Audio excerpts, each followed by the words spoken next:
చక్కగా కూర్చోబెట్టంగానే పర్సు తీసి మహారాజ్కి ఇచ్చే. మహారాజ్కి ఇవ్వగానే మహారాజ్ నాకు చూడబట్టే, అరే ఏం రాబాయి నువ్వు లీడర్ ఉన్నావు, ఎంపీటీసీ చేసినావు, సర్పంచ్ చేసినావు, మళ్ళా పాలిటిక్స్లో రాబోతావు అని చెప్పాలి. సరే ఎట్లా చేయాలి? నేనన్నా మహారాజ్ నేనైతే మటన్ తింటా, ఇగో నా భార్య వేసుకుంటే మాల వేసుకుని నాకు సంబంధం లేదు, ఇగో ఆమె నీ శిష్యురాలు, నువ్వు మాల వేస్తే మాల ధారణ చేయించుకునేది ఆమె, మాల వేస్తే ఇదే మహారాజ్, ఇంతేనా మహారాజ్? నేను చెప్పిన క్లియర్గా నాకేం తెలియదు, నాకు వండి పెట్టాలా, నేను వండి పెడతాను. కరెక్ట్గా సంవత్సరం వండి పెట్టింది పాపం ఆమె మాలేసుకొని కూడా. మరి ఆ పాపం తలగడం వల్లనే మీ పుణ్యం కట్టుకోవడానికి మీ మధ్యలో వచ్చిననేమో ఆ పాండ్రంగడి పంపించలేము. మరి నాకు సంగ్రామ్ మహారాజ్ గారు అనేక సార్లు చెప్పారు. మరి జగద్గురు రామరావు మహారాజ్ గారు ఎంబడ నేను పండల్పూర్ కూడా పోయినా.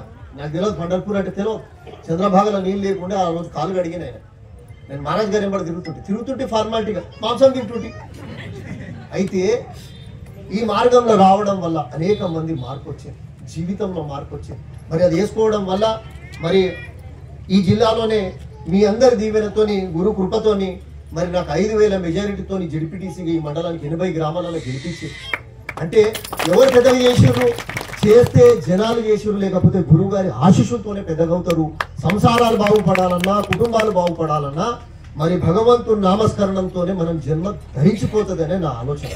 కాబట్టి మిమ్మల్ని నేను ఎక్కువ సమయం తీసుకోకుండా ఏది ఏమైనా సరే ప్రాణం పోయినా పర్వాలేదు, కానీ భగవంతుని నామాన్ని వదలొద్దు. గురువు ఇచ్చిన ఉపదేశం మహారాజ్ గారు కూడా ఏం సుఖం ఉన్నది అనుకుంటున్నా? ఎన్ని నిందలు, ఎన్ని అవమానాలు, ఎన్ని కష్టాలు, తెలిసినోడు తెలివనోడు ఈర్ష్యత. మన దాంట్లో ఈర్ష్య ఉంటుంది. ఎవరి మీద చేస్తాం? గురువు మీదే చేస్తాం. ఏమే ఇంత నడుస్తున్నాం, ఎందుకు చేస్తలేడు? దేవుని తిడుతుంటాం. అయినా అంత ఓపికతో కూడా ఆ భగవంతుడు ఇస్తున్నాడు అంటుంటే ఏదో జన్మల పుణ్యం చేసుకొని మళ్ళా ముందు మన వచ్చే వంశానికి, మనం వచ్చే మన పిల్లల భవిష్యత్తు కోసమే ఇది పెద్ద ఆస్తిగా నేను అనుకుంటున్నా. డబ్బులు ఎంతమందైనా సంపాదించవచ్చు, పేదోడు ఎంత ఉండొచ్చు, కానీ భగవంతుని నామాన్ని పట్టుకుంటే ఈ జీవితంలో మీకు ఏమీ అవసరం లేదని కూడా నేను తెలియజేసుకుంటున్నా. కాబట్టి కుంభమేళానికి కొన్ని కోట్ల మంది పోతున్నారు, కానీ ఇవాళ మిమ్మల్ని అందరినీ భక్తులను చూస్తుంటే ఇది కుంభమేళానికి బయలుదేరినట్టున్నది. అందరు కార్లలో పోతుంటే ఇవాళ చంద్రభాగంలో కూడా స్నానం చేస్తే కుంభమేళానికి అంత సరిసమానమైన పుణ్యం జరుగుతుంది. కాబట్టి నేను ఎక్కువ సమయం తీసుకోలేను, కానీ ఈ ప్రాంతం, ఈ నారాయణఖేడ్ ప్రాంతం నేను దగ్గర 20 సంవత్సరాల నుండి చూస్తున్నా.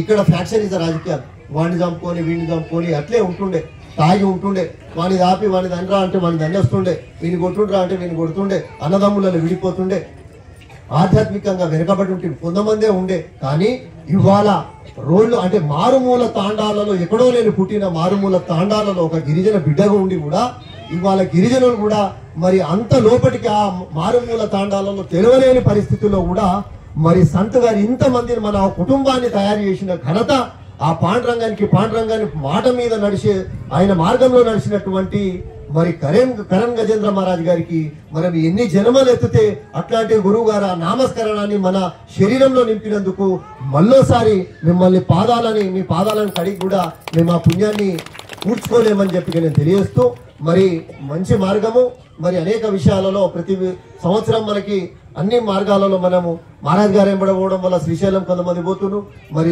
దత్తాత్రేయ దగ్గర పోతున్నారు, మరి పండర్పూర్ కూడా 320 కిలోమీటర్లు పోవడం కూడా చిన్న విషయం కాదు. మరి అందరి బాధ్యతలు కూడా తన భుజస్తంభాల మీద వేసుకొని మరి ఇంత పెద్ద ఎత్తున చేస్తున్నందుకు మళ్ళోసారి ధన్యవాదాలు.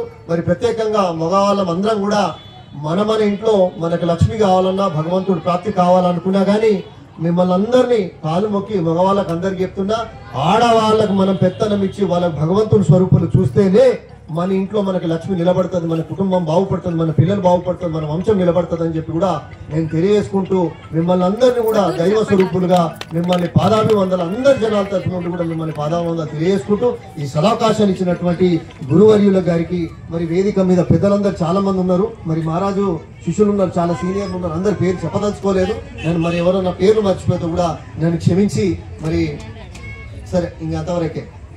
ధన్యవాదాలు.